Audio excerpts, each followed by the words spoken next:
a major European football club just pulled out of the United States, citing political reasons, and the timing could not be worse for FIFA.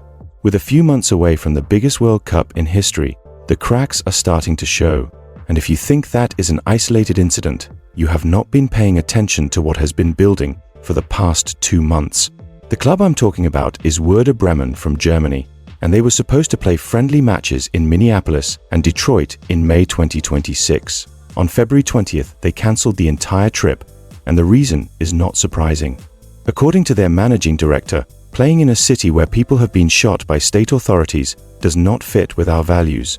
He was talking about Minneapolis, where ICE agents shot and killed 2 American citizens in January during immigration raids. The club looked at the situation, looked at their roster full of players from different countries who might not even be allowed to enter the US under the new travel restrictions, and decided the whole thing was not worth the risk.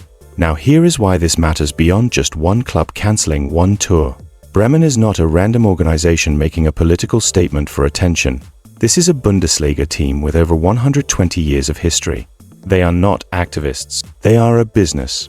And businesses do not cancel revenue-generating tours unless the situation is serious enough that staying away makes more sense than showing up.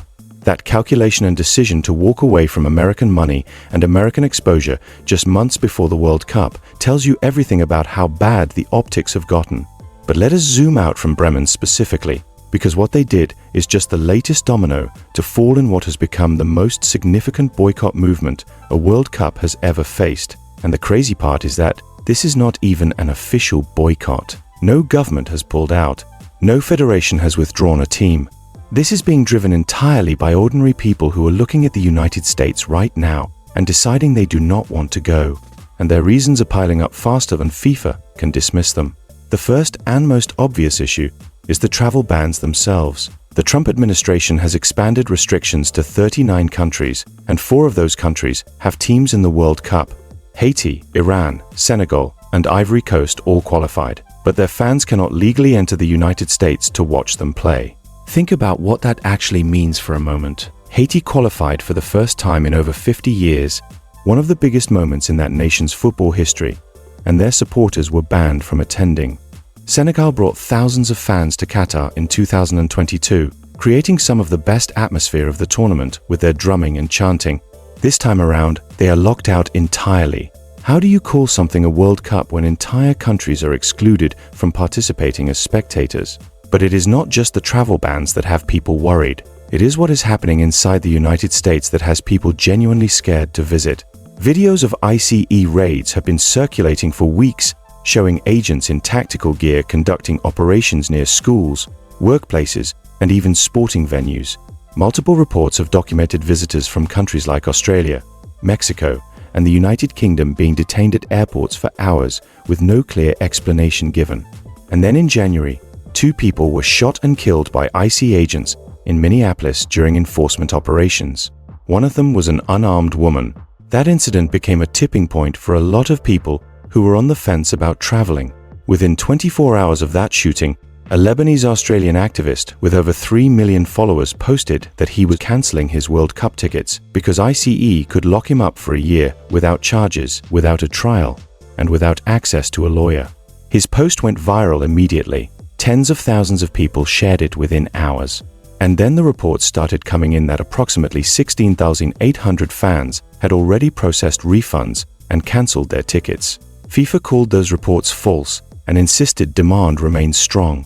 But they are having a hard time explaining why fan groups from England, Denmark, Germany, Spain, and Brazil are all publicly telling their members not to go. England's LGBTQ+ supporter group announced they will not be attending the tournament due to safety concerns. A prominent Danish fan told reporters he genuinely does not think many Danes will travel to US cities, though some might go to the matches in Mexico, where they feel safer. Similar conversations are happening across Europe and Africa right now. These are not fringe activists or people with political agendas. These are organized supporter groups that coordinate travel for hundreds or thousands of fans to every tournament, and they are all independently reaching the same conclusion. The risk is not worth it. The online movement has gained serious momentum as well. The hashtag Boycott World Cup started trending in early January and has not stopped since. someone created an entire website dedicated to organizing the boycott.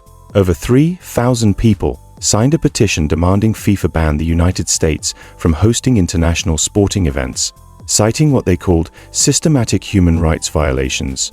The petition specifically mentioned masked agents conducting raids and people being denied legal representation.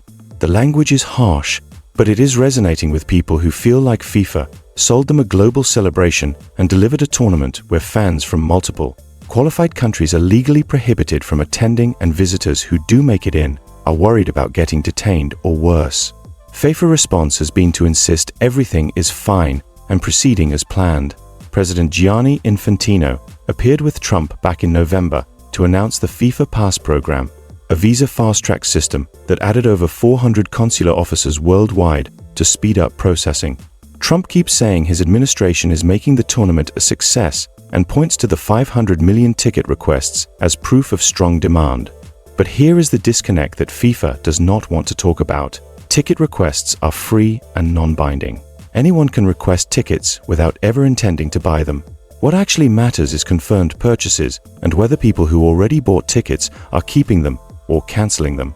And the evidence strongly suggests cancellations are climbing week by week. Now, FIFA has dealt with boycott calls before, so you might be wondering why this feels different.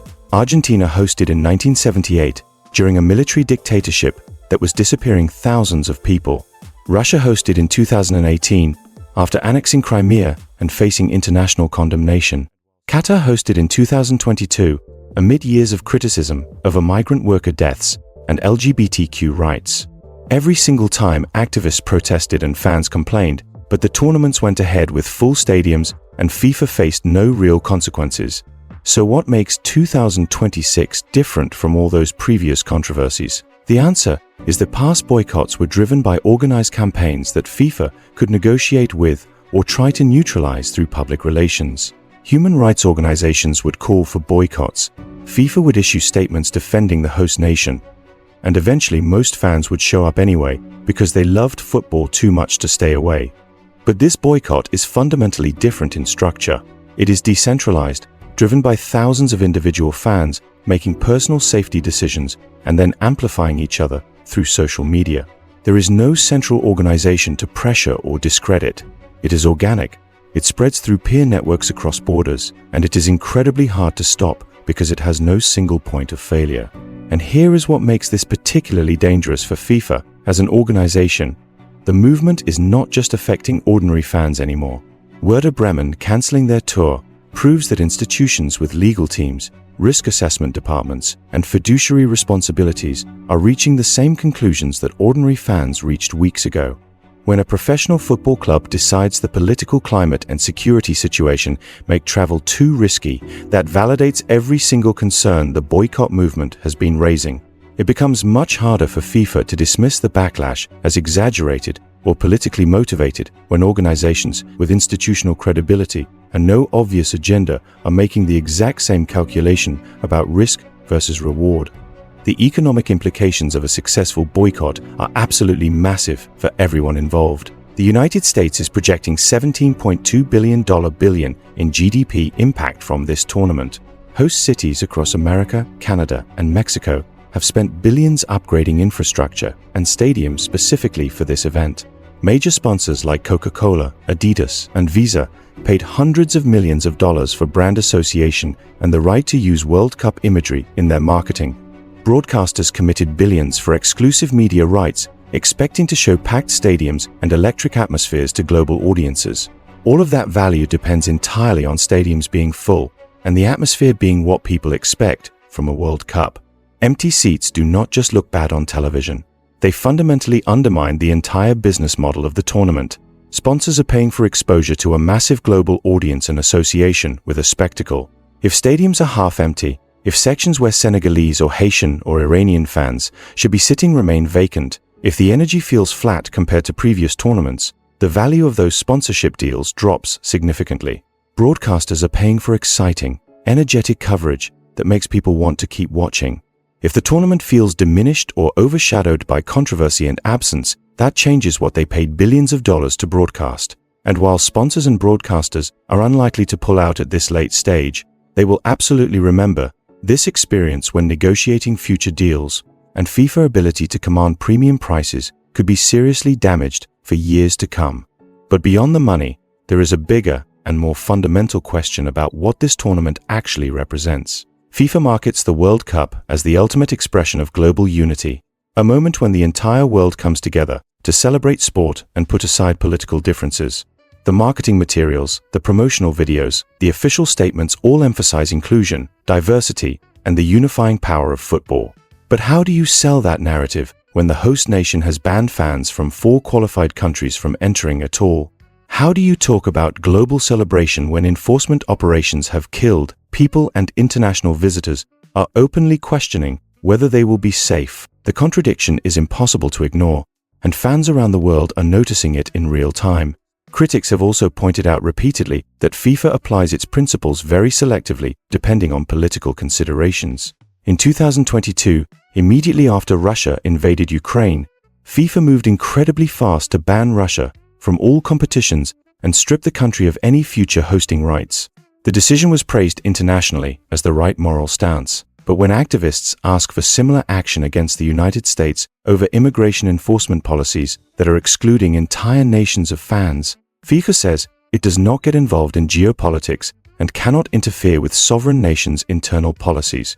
That glaring inconsistency has not been lost on people who are now asking why one country gets sanctioned immediately while another gets a complete pass despite policies that directly contradict the values FIFA claims to uphold. So where does all of this leave us right now? We are 4 months away from the biggest World Cup in history, with tens of thousands of fans having already cancelled their tickets, supporter groups across multiple continents publicly advising members not to travel, a major European club pulling out of a tour specifically for political and safety reasons, and FIFA insisting that everything is proceeding exactly as planned.